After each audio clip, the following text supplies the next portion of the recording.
Саламатсыздар ма, құрметті әріптестер? Мен Қарағанды қаласы номер 14 мектеп гимназиясының бастауыш сынып мұғалімі Өмербаева Майгүл Ерімбековна. Бүгін мен сіздермен өзімнің әдіс тәсілдермен бөліспекшімін.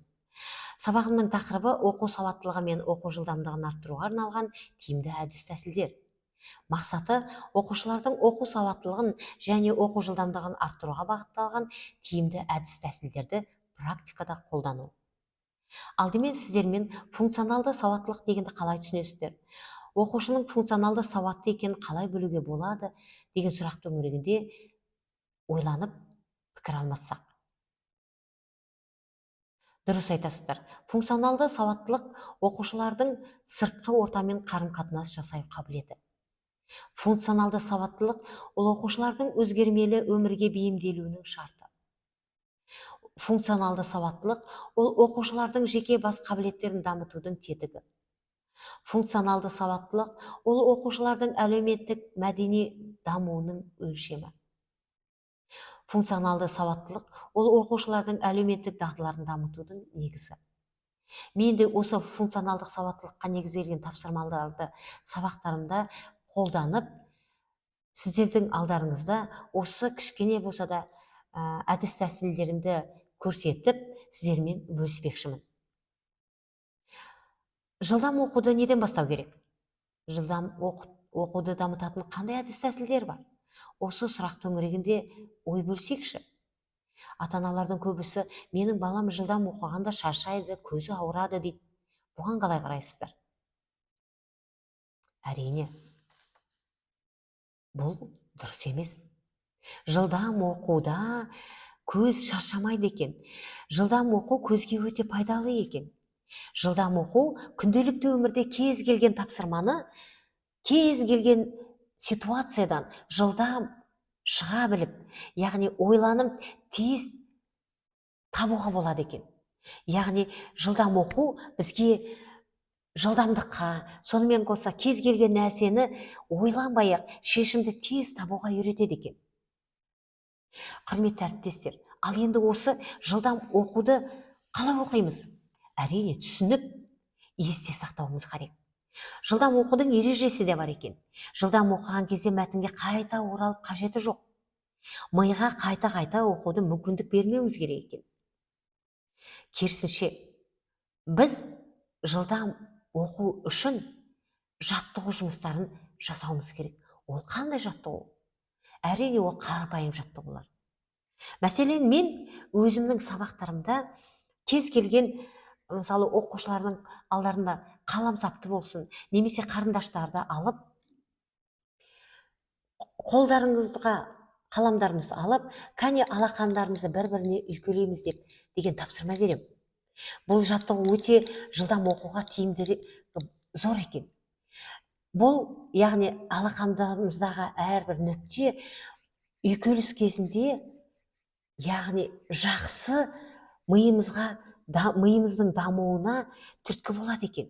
Яғни баланың екі ми бөліктерінің бірдей дамуына керемет септігін тигізеді екен. Оны жылдам оқу сәтінде, мысалы, оқушылардың зейінін дамытуға арналған көптеген жаттығуларды пайдаланғанымыз зор екен. Мен өзімнің сабақтарымда оқушылардың зейінін дамытуға арналған тапсырмаларды көп пайдаланамын. Мәселен, оқушыларды жылдамдыққа баулу мақсатында мен алдарындағы түсті қарындаштарды пайдалана отырып, математика сабағында қане геометриялық фигураларды салыңдаршы, үш бұрышты салақ ойындар, жылдам төрт бұрышты салақ ойындар деген сияқты тапсырмаларды берген кезде оқушылар жылдам қызыға орындайды. Сонымен қоса, оқушылардың дене сымбаттылығын дамыту мақсатында қозғалма әдісін пайдаланамын. Бұнда оқушылардың бастарына кітапты қойып қоямын, немесе дәптерді қойып қоямын. Сол кезде оқушылар қозғалмай, көзбен ғана оқиды. Алдарындағы экранда берілген, немесе тақтада берілген мәтінді көз қиығымен оқиды, немесе үйге берілген тапсырманы көз қиығымен оқып, оларға өте қызықты. Сонымен қоса, оқушылардың ой өрісін, есте сақтау қабілетін дамыту мақсатында артығын тап ойынын мен сабақтарда жиі қолданамын. Көбінесе мен математика сабағында, қазақ тілі сабағында, сонымен қоса дүниетану сабақтарында жиі пайдаланамын. Балаларым өте қызықты орындайды. Енді математика сабағында сонымен қоса оқушылардың ойлау қабілеттерін дамытып, ой өрістерін кеңейту мақсатында лото ойынын пайдаланамын. Сонымен қоса сандарды асықпен сол қолмен баса отырып математика сабағында осы әдісті пайдаланамын. Кім жылдам әдісін оқушыларға өте қызықты. Енді әрдайым барлықтарымызда саусақтармен жұмыс баланың қол моторикасын дамытуға байланысты нейрожаттығуларды жиі қолданамын. Келесі буындап оқу. Яғни жылдам оқудың дамытатын әдістің бірі буындап оқу. Бұл әдіс оқушылардың жылдамдыққа баулиды. Балаларға өте қызықты. Келесі әдісім сөздер арасынан белгілі бір сөзді тапқызу. Бұл әдіс жылдамдықпен қоса көздің де жұмысын жақсартады. Мәселен, бірінші берілген сөздердің ішінен құстардың аттарын жылдам уақытқа жазу оқушыларға өте қызықты. Келесі, яғни берілген әріптердің ішінен қалалардың аттарын жылдам уақытқа жазу. Бұл әдісті де оқушылар қызыға орындайды. Келесі әдісім дауыс ырғағымен оқу. Бұл әдісте өте балаларға қызықты. Мәселен, берілген сөйлемді болсын, берілген мәтінді болсын, өлеңді болсын, дауыс ырғағымен оқу балаларыма өте қызықты. Мәселен, қазір өзімізде берілген бір сөйлемді дауыс ырғағымен оқып көрейікші. Қане, қар еріді, су ақты. Осы сөйлемді осы дауыс ырғақтарына салып оқып көрейік. Салмақты оқиықшы. Қар еріді, су ақты. Көңілді оқиық. Қар еріді, су ақты. Қатты оқиық. Қар еріді, су ақты. Енді жай оқиық. Қар еріді, су ақты. Енді көңілсіз оқиық. Қар еріді, су ақты. Енді ашуланып оқиық. Қар еріді, су ақты. Байқадыңыздар ма? Қандай эмоцияға берілген кезде өте қызықты. Менің балаларым да осыны өте қызыға орындайды. Мәселен, дауыс ырғағымен оқу.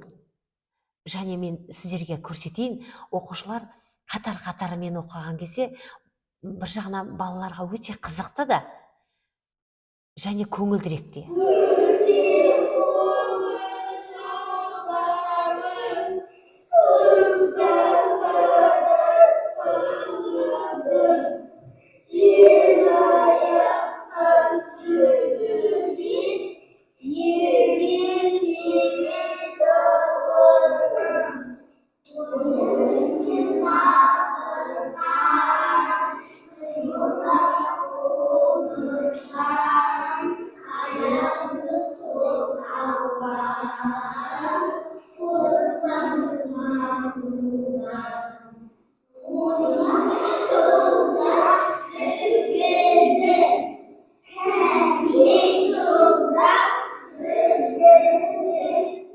Және байқаған шығарсыздар, бұл өлең жолдарын бірінші сынып оқушылар ана тілі сабағы өлең жолдарын, яғни 3 қатарға бөлген кезде оқушылар бір өлеңді әртүрлі эмоциямен беріп оқиды. Екінші қатарды байқаған шығарсыздар, әндетіп оқиды. Үшінші қатарда күлімсіреп, күліп оқып отыр. Балаларға өте қызықты. Сонымен қоса шеңбер бойымен оқу әдісі. Бұл әдісте оқушылар бір мәтінді шеңберді айнала отырып, қозғала отырып оқиды. Балаларға да өте қызықты. Досы Санжар бір минутқа озып келді.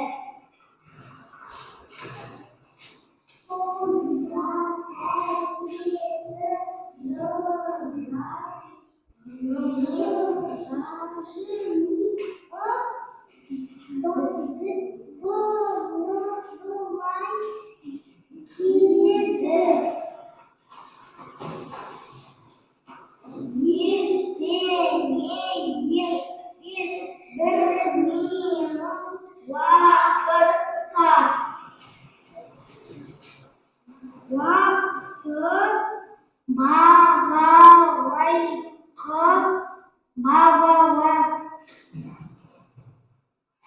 Әріптестер, бұл менің бірінші сынып оқушыларым. Әрине, шеңбер бойымен оқу әдісін енді ғана баулып оқып жатырмыз. Келешекте бұл қазірдің өзінде оқушыларыма өте қызықты. Келешекте де оқушыларым осыны тез меңгеріп алады деген ойдамын. Балаларыма өте қызықты. Келесі әдіс солдан оңға қарай оқу әдісі.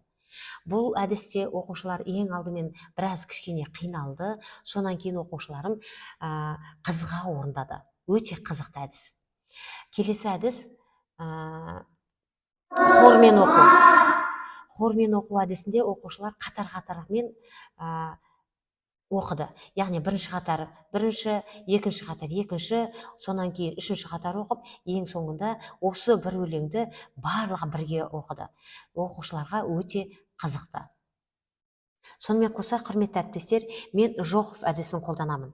Бұл әдіс түзу отырып оқушылардың дене сымбаттылығын дамытып, эстетикалық әдептілікке баулиды. Әрине, бұл қазір мен екінші тоқсаннан бастап экранда өлең жолын шығарып қоямын. Оқушылар оқи отырып өте қызықты орындайды. Өте тамаша, бұл оқушыларға өте қызықты. Бұл әдісті мен ең бірінші оқушылар бірінші сыныпқа келгенде, бірінші тоқсанда әрине әріп танымайды, дегенмен оқушылар балабақшада, даярлық топта өлеңді, Қоша ханым деген өлеңді жатқа білетін болатын. Сол оқушыларға мен, кәне балалар, осы Қоша ханым әнін орындайықшы деп, әрбір сабақ барысында осы әнді орындатып отырдым. Бұл орындатқанда бір жағынан оқушылардың сабаққа келгендегі көңіл күйлерін байқау мақсатта, және сабақта кім жоқ, кім бар екенін бірінші белгілеу мақсатта 1-2-3 минут осы өлең жолдарымен бастап отырдық. Сонан кейін қазіргі таңда мен әрбір сабақ басталар кезде 2-3 минут оқушыларға экранға өлең жолын шығарып қоямын. Оқушылар бір жағынан оқи отырып, әндетіп орындайды. Оқушыларға өте қызықты.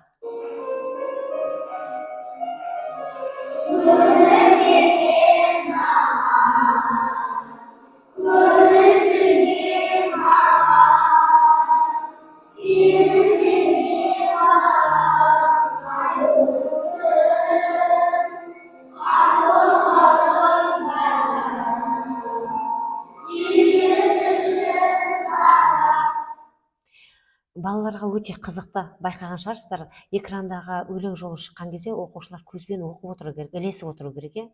Келесі енді оқушыларымыз әрине орыс өлеңдерінде жақсы көреді, орысша сөйлегенде жақсы көреді. Қызықтыру үшін мен өз оқушылардың өздерінің балабақшада үйренген өлеңдерін экранға шығарып қойып отырдым да, осылай әрбір сабақтарымның басында, сабақта басталмас бұрын 2 минут уақыт әнмен бастаймыз.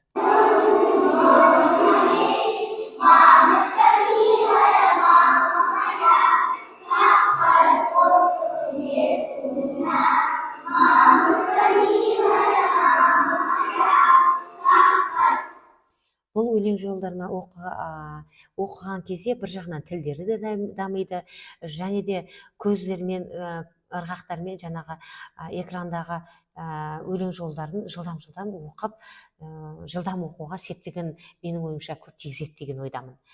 Енді құрметті әріптестер, келесі менің әдісім, келесі әдіс суретті мәтін әдісі. Бұл әдіс жылдам оқуға өте септігі мол, жылдам ойлау, жылдам оқу қабілетін арттырады.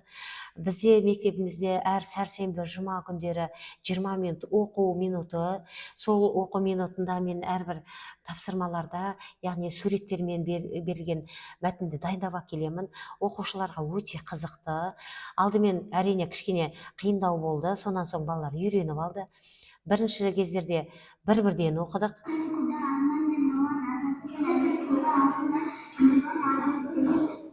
Сонан кейін балалар қызығып жарысып оқуға көшті. Яғни көрші отырған оқушылармен айзеремен оқиыншы, жасыламен оқиыншы деген сияқты оқушыларым қызығып бір-бірімен жарысып оқыды. Бұл әдіс өте тиімді, баланың екі ми бөліктерін бірдей дамытуға бағытталған әдіс, балаларға өте қызықты.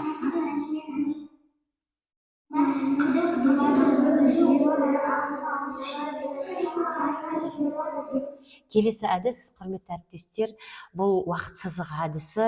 Мен сабақтарымда мәтінді өткен кезде суреттермен жұмыс жасағанды өте тиімді, жақсы көремін. Оқушыларға, яғни мәтінді біткеннен кейін бекіткен кезде сабақта мәтін сонымен мәтіндегі кейіпкер қандай кейіпкер болды, мына суреттерден таба қояйық, мәтін немен басталды, қандай суреттерді тізбектеп қоя қояйық деп оқушыларға осындай уақыт сызығын ұсынамын. Оқушылар өте қызыға орындайды.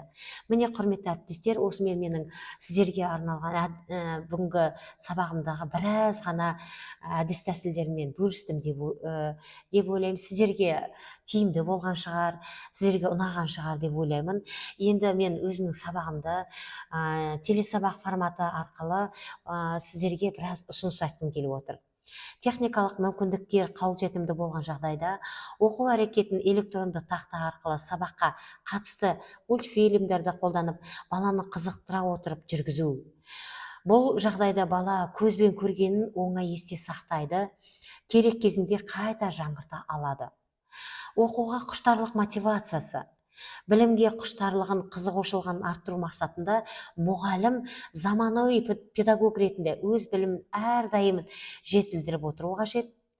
Оқу әрекеті барысында оқушыда қиындықтар кездеспеу үшін әртүрлі әдіс тәсілдерді, әсіресе мақтау, мадақтау, ынталандыру әдістерін үнемі қолданып отырғаныңыз жөн. Осы ұсынысты сіздерге жолдап отырмын. Құрметті әріптестер, міне менің сабағым аяқталды. Мен сіздерге әдіс тәсілдері мұнады деген ойдамын. Егер де сіздердің айтатын ұсыныстарыңыз болса, менің WhatsApp жүктеп алып, QR кодта берілген WhatsApp-ын жүктеп алып, маған кері байланыс берсеңіздер, өте қуаныштымын, нұр үстіне нұр болар еді. Сонымен қоса, менің YouTube каналым бар, Instagram парақшам бар. YouTube каналымда менің сабақтарым жүктелген, ашып, тіркеліп, сабақтарымдағы әдіс тәсілдерімді қолданамын десеңіздер, өте қуаныштымын, нұр үстіне нұр болар еді. Сонымен сабағым аяқталды. Келесі кездескенше сау, саламатта болыңыздар.